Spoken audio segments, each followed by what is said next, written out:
হামিদা ওয়া নুসাল্লিয়ান রাসূলিল কারীম আম্মা বাদ। সম্মানিত ভিউয়ার্স, আবার বেশ কয়েকদিন পর আবারও একটি গুরুত্বপূর্ণ টপিক নিয়ে আমি উপস্থিত হয়েছি। আলোচনার বিষয় হচ্ছে হিংসা বিদ্বেষ। আমাদের মাঝে হিংসা বিদ্বেষ এ মারাত্মক এর রোগ ব্যাধি প্রায় সকলের মাঝেই 95% মুসলিম নরনারীর ভিতরে আমরা এর রোগে জর্জরিত হয়ে আছি, আক্রান্ত হয়ে আছি। অথচ আমরা জানি না হিংসা করলে তার ফলাফল কি হয়, তার কুফল কি হয়। হিংসা করার মাধ্যমে আমাদের আমল সব নষ্ট হয়ে যায়। প্রখ্যাত সাহাবী, বিশিষ্ট সাহাবী, সুপরিচিত ব্যক্তিত্ব সাহাবী আবু হুরায়রা কর্তৃক বর্ণিত, তিনি বলেন, রাসূলুল্লাহ সাল্লাল্লাহু আলাইহি ওয়াসাল্লাম বলেছেন, ইয়াকুম আল হাসাদ, তোমরা হিংসা নামক রোগ থেকে, হিংসা বিদ্বেষ নামক মারাত্মক এই রোগ থেকে তোমরা বিরত থাকো, সাবধান থাকো।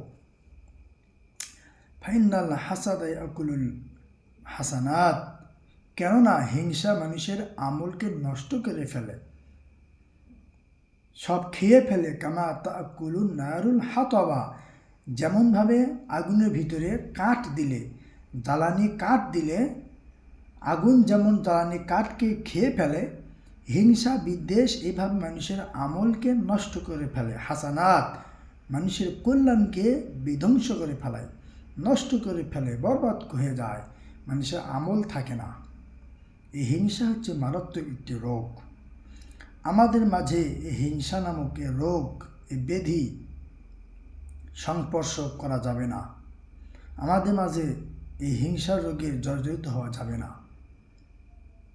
হিংসা হচ্ছে মানুষের যেটা আছে সেটা দেখলে মানুষের উন্নতি, মানুষের কাঠামো, মানুষের উপরে ওঠা, মানুষের জ্ঞান গরিমা ধন সম্পদ বৃদ্ধি হওয়া, এগুলো দেখলে মানুষের গা জ্বলে, বুক ফেটে যায়, হিংসার আগুন দাউ দাউ করে জ্বলে।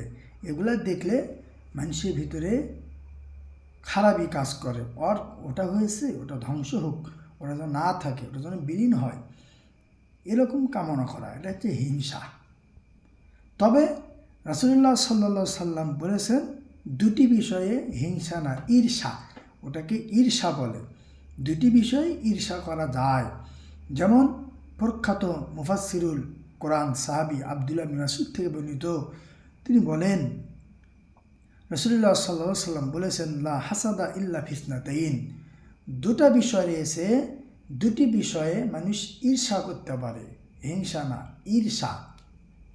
এক নম্বর হচ্ছে আতাহুল্লাহু মালান ফাসালাকাতুহু ফিল হাক্কি, একজন ব্যক্তিকে আল্লাহ রাব্বুল আলামিন ধন সম্পদ দিয়েছেন, অর্থ সম্পদ দিয়েছেন, সে অর্থ সম্পদ সে আল্লাহর পথে সঠিকভাবে ব্যয় করে, খরচ করে। এই ক্ষেত্রে মানুষ বলতে পারবে না যে অমুককে আল্লাহ হঠাৎ সম্পদ দিল, ধন দিল, দৌলত দিল, সে খরচ করতেছে, ব্যয় করতেছে, মাশাআল্লাহ ভালো, আল্লাহ আমাকেও যদি দেয় আমিও ওরকম করব।